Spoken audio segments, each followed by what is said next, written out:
గత బడ్జెట్ లో నిధులు కేటాయించి ఒక్క రూపాయి కూడా ఖర్చు చేయని పథకాలకు ఈ బడ్జెట్ లో మళ్లీ నిధులు కేటాయిస్తే ప్రజలు ఎలా నమ్ముతారని కాంగ్రెస్ ప్రభుత్వంపై మాజీ మంత్రి ఎమ్మెల్యే హరీష్ రావు తీవ్ర విమర్శలు చేశారు. రాజీవ్ యువ వికాసం పథకానికి గత బడ్జెట్ లో 6,000 కోట్ల రూపాయలు కేటాయించి ఒక్క రూపాయి కూడా ఖర్చు చేయలేదని మండిపడ్డారు. ఇందిరమ్మ ఆత్మీయ భరోసా పథకానికి కూడా గత 2 బడ్జెట్లలో నిధులు కేటాయించి ఒక్క రూపాయి కూడా ఖర్చు చేయలేదని వాపోయారు. ఇప్పుడు ఈ బడ్జెట్ లో మళ్లీ ఆ పథకాలకు నిధులు కేటాయించారని పేర్కొన్నారు. గత బడ్జెట్ లో పథకాలు పెట్టి నిధులు ఖర్చు చేయని పథకాలకు తిరిగి మళ్లీ ఇది ఈ బడ్జెట్ లో కూడా అదే పథకాలు, అదే నామస్మరణ, అదే కేటాయింపు. ఎట్లా నమ్మాలి? పోయిన బడ్జెట్ లో రాజీవ్ యువ వికాసానికి 6,000 కోట్లు పెట్టామన్నారు.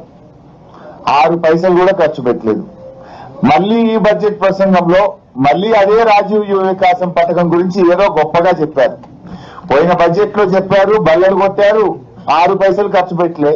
తిరిగి మళ్లీ అదే పాట మారింది ఈ బడ్జెట్ లో. అట్లా ఇందిరమ్మ ఆత్మీయ భరోసా 24-25 బడ్జెట్ లో పెట్టిండ్రు, 25-26 బడ్జెట్ లో పెట్టిండ్రు. ఒక్క రూపాయి ఇవ్వలేదు, ఒక్క పైసా కూలీలకు అందలేదు.